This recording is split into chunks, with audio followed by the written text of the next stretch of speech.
আজকে আমি তৈরি করেছি এই চিকেন লেগ পিসের থালিটি। তো আমি আজকে চিকেন লেগ পিসের থালিটি কি করে তৈরি করলাম চলো সেটা শেয়ার করা যাক। Hello everyone, welcome to my channel. তোমরা সবাই কেমন আছো? আশা করি অনেক ভালো আছো আর আমিও খুব ভালো আছি। তো আজকে আমি চিকেন লেগ পিসের থালিটি তৈরি করার জন্য এই জিনিসটি ব্যবহার করব সেটা হলো ক্লে। হ্যাঁ, তোমরা ঠিকই শুনেছো, আজকে আমি এই মিনি চিকেন লেগ পিসের থালিটি তৈরি করব ক্লে দিয়ে। আর তো আমি কিছুদিন ধরে দেখছি আমার ভিডিওতে সেরকম ভিউজ লাইক কোনো কিছুই হচ্ছে না। কেন তোমরা প্লিজ সাপোর্ট করছো না এটা একটু বলতে পারো? কারণ লাইক কমেন্ট শেয়ার করার জন্য তো কোনো টাকা পয়সা লাগে নাকি, তাই না? তবেও তোমরা একটু পাশে থাকো না। প্রত্যেক দিনই তো আমি ভিডিও আপলোড দেওয়ার চেষ্টা করি, প্লিজ তোমরা একটু পাশে থাকো, এটাই আশা করবো তোমাদের কাছে। চলো আমি যে চিকেন লেগ পিসের থালিটি কিভাবে তৈরি করলাম সেটাই তোমাদের বলা যায়। প্রথমেই আমি এখানে অল্প করে ক্লে নিয়েছি, তারপর ওটাকে বেলে নেওয়ার পর একটা ঢাকনার সাহায্যে ওটাকে মাপ দিয়ে আমি কেটে নেওয়ার পর ওইটা তৈরি করব আমি প্লেট।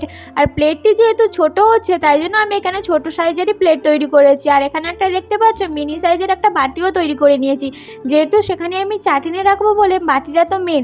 এরপর আমি একে একে করে চিকেন লেগ পিসগুলোকে তৈরি করে নিয়েছি। আর আমি ভাবলাম এখানে চিকেন লেগ পিসের থালিতে একটু পেঁয়াজের টুকরো থাকলেও ভালো লাগবে। আর আমি এখানে পেঁয়াজের টুকরোটি কিভাবে তৈরি করেছি সেটা আশা করি তোমরা ভিডিওটা মনোযোগ দিয়ে দেখলেই বুঝতে পেরে যাবে। এরপর এটা শুকনো হয়ে যাবার পর আমি লেগে পড়বো এটাকে কালার করার জন্য। আর তো তোমরা যদি এরকম হাতের কাজের ভিডিও দেখতে ভালোবাসো তাহলে আমার পেজটাকে সাবস্ক্রাইব করে রেখো এরকম নতুন নতুন ভিডিও দেখার জন্য আর নতুন নতুন হাতের কাজ শেখার জন্য। যেহেতু আমি চিকেন লেগ পিসের থালিটি ক্লে দিয়ে তৈরি করেছি আর এটা পুরোপুরি সমান ছিল না, তাই জন্য আমি এখানে সিরিজ পেপার নেওয়ার পর ওটাকে ভালো মতন শাইন করে ঘষে নিয়েছি, যাতে একটু রং করার পর জিনিসটা পুরো মসৃণ দেখা যায়। তো আমি এখানে ভাবছিলাম যে প্লেটটির কালারটি একটু আলাদা রকমের রাখার জন্য, তাই আমি এখানে ব্লু কালারটাই বেছে নিয়েছি।